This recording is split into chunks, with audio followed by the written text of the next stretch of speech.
Dealing with disappointment is something that everybody is going to have to do at various points in their life. And if you have a strategy in place to help guide you deal with that disappointment, then it means you're going to be able to get through it proactively each and every time. And today I'm going to go through 4 steps for a strategy so that you can deal with disappointment. And I'm going to tell you one thing that you should definitely not do. See, dealing with disappointment is about so much more than just having a thick skin. It's about understanding how to move forward in a positive way so that you can be stronger each time you experience disappointment. The strategy I'm going to outline today, it's a bit like setting sail on a journey overseas. It starts with the simple act of defining the disappointment. That's like understanding where you are on the map right now in order to know where you need to get to. What I mean by defining the disappointment is understanding the whole parameters of what it is. Often when we have a disappointment, let's say you didn't get the job that you interviewed for, sometimes that disappointment can leak into other aspects of your life, and suddenly you're feeling less enthusiastic about your relationship or about where you live. But really the disappointment is about losing out on that opportunity for that job. So by defining it and understanding the parameters, we are able to know what it's not affecting, that it is just encompassed in this one thing. And when we are able to do that, then we know where we are on our map and we can move forward into the next stage of the journey in dealing with that disappointment. The next step is where we reframe. Now, reframing is an incredibly powerful tool that we talk a lot about in mindset coaching because it can mean that you understand things from a different perspective. And on our journey here that we're taking, this sailing across the sea as we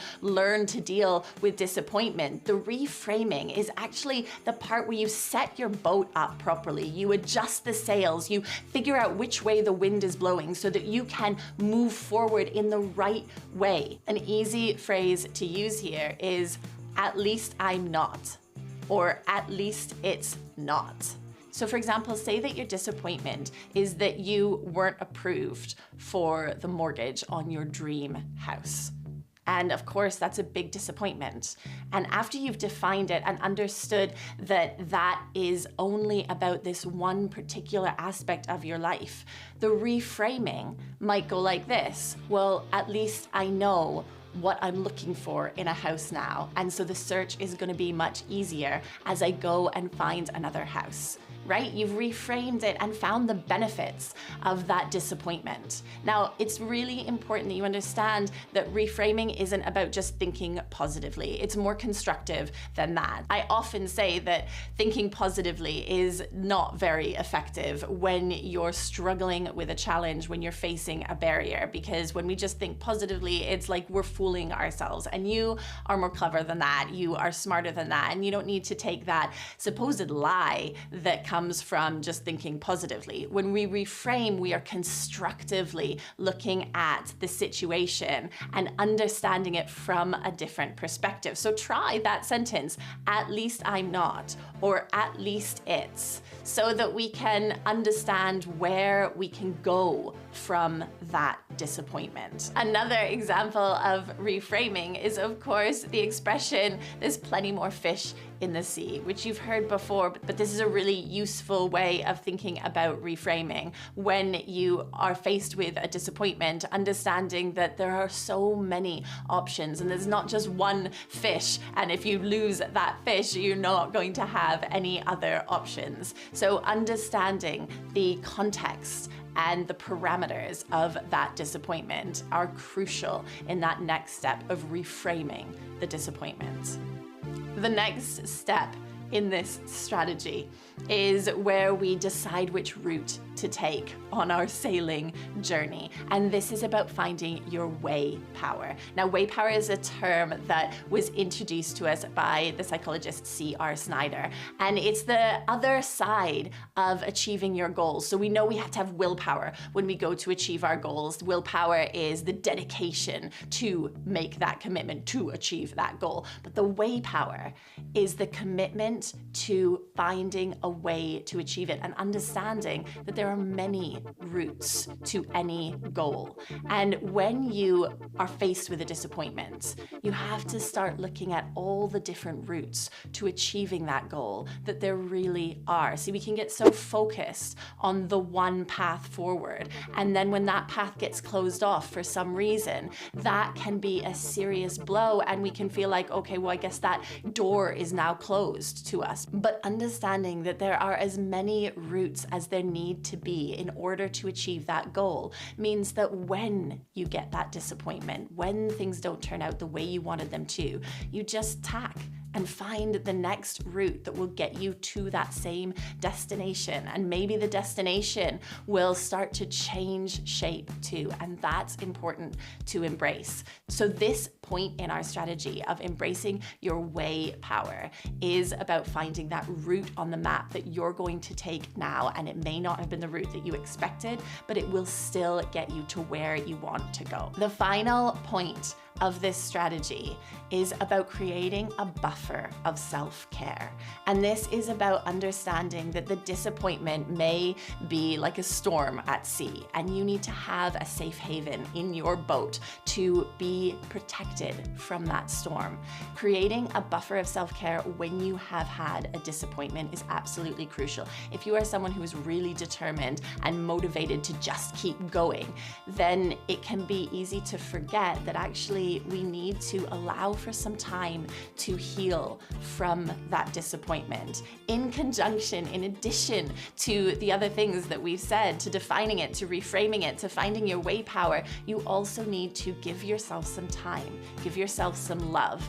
And that may be in the shape of just taking a day to do something that you care about, or be with people that you love, who love you, where you don't have to question yourself. Or for you, that buffer of self-care may be about doing something that is completely unrelated to that disappointment, to take your mind off of it momentarily. So this is not about kind of giving up and going, okay, well, I guess I just have to do something else. This is about just allowing for a protected space and time for you to appreciate that, yes, there was a disappointment, not to ignore it, but allow it to settle in you as you go about these much more proactive points in this journey of reframing, of defining, of finding your way power. Give yourself the time for self-care. That's your safe haven in this boat journey that we need, because there will always be rough seas at some point along that journey.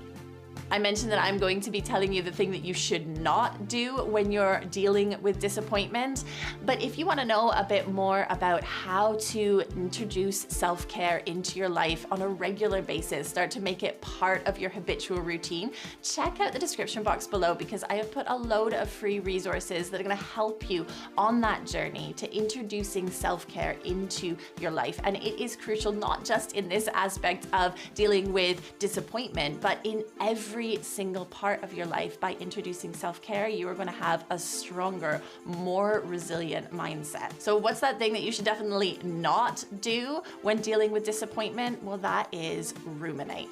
Rumination is when you overplay things that have happened in the past, when you think about it on loop, when you can't stop obsessing over choices that you've made or things that you've said, or the parameters of that actual disappointment. So if the disappointment that you're trying to deal with is going out on a date and not being called back by that person that you went on the date with, then the rumination would be replaying the date and picking over everything that might have been the reason why it wasn't successful. That rumination is going to completely destabilize your boat. That is like drilling holes in the bottom of your boat, because it means that you cannot move forward. The ruminating will actually stop you from being able to actively do the reframing, the defining, the finding your way power. It will keep you in that place of disappointment and mean that you can't take the lessons that you can learn from that disappointment and move forward proactively and productively. So the next time that you're dealing with disappointment, imagine that boat journey that you're going to take. Start by defining it. That's understanding where you are on the map, where you need to go to, and what that disappointment actually is, and of course, what it's not. And then you reframe, adding that sentence in, at least I'm not, or at least it's, is a really powerful way to begin the process of reframing. Then you choose your route. That's understanding your way power, that there are as many routes as there need to be in order to get to the destination. And finally, introducing that buffer of self-care, making sure that your boat is strong and secure and that there is somewhere safe for you to be as you navigate through this disappointment. Don't forget to check out the links below and drop me a comment to let me know what kind of things you're dealing with, the disappointments that you've successfully dealt with in the past or the ones that you're facing right now that are a challenge for you. Let this community support you. Don't forget to hit that subscribe button. I'll see you again real soon.